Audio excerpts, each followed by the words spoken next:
Hello everyone, good morning from Mussoorie. আজকে আমরা মুসৌরি থেকে যাচ্ছি দেরাদুনে। তো welcome back to my channel, welcome back to a new mini blog. আমাদের জন্য অনেক সুন্দর করে একটা বড় ব্লগ বানিয়েছিলাম, তবে আনফরচুনেটলি আমার ফোন থেকে সমস্ত ভিডিওই ডিলিট হয়ে গেছে।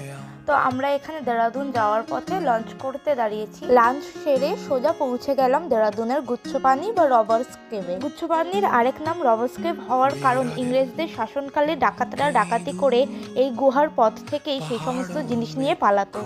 এটা তো গুচ্ছপানি হিস্টোরিক্যাল ব্যাকগ্রাউন্ড সম্পর্কে বললাম, কিন্তু আমি যদি এই জায়গাটার সৌন্দর্য সম্পর্কে বলতে চাই তাহলে এক কথায় বলতে হবে অপূর্ব সুন্দর জায়গা। 9-10 দিনের ট্রিপটা এন্ড হয়ে যাচ্ছে, তার তো দুঃখ ছিলই, তবে এই গুচ্ছপানি জায়গাটা আমাদের সেই দুঃখটাকে একেবারেই বিলীন করে তুললো। গুচ্ছপানি জায়গাটা তো এমনিতে ভীষণই সুন্দর, তবে আসল মজা রয়েছে জলে নেমে হাঁটার জন্য।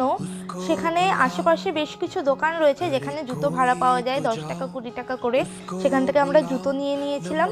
তারপর যখন আমরা হাঁটা শুরু করেছি, ঝর্ণা অবধি পৌঁছাতে গিয়ে আমাদের সময় লেগেছে ওই 30-35 মিনিট মতো।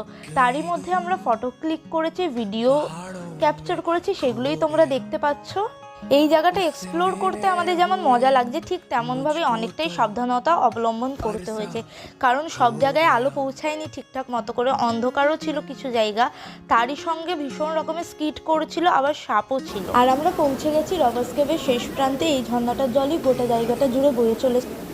এই দিন যেমন মারাত্মক ঠান্ডা ছিল, ঠিক তেমনই প্রচণ্ড বৃষ্টি হয়েছে। সেই বৃষ্টিতেই আমরা ভিজে ভিজে ঘুরেছি, ইভেন আমার ফোনটাও পুরো ভিজে গেছে। এরপর আমরা গেছিলাম সহস্রধারাতে। এই ক্লিপগুলো অন্য ফোন দিয়ে ক্যাপচার করা বলে তোমাদের সাথে শেয়ার করতে পারলাম। এবার আমাদের কলকাতা ফেরার পালা, তার জন্য ট্রেনে উঠে গেছি। ভিডিও ভালো লাগলে like, comment, share and subscribe করে দিও।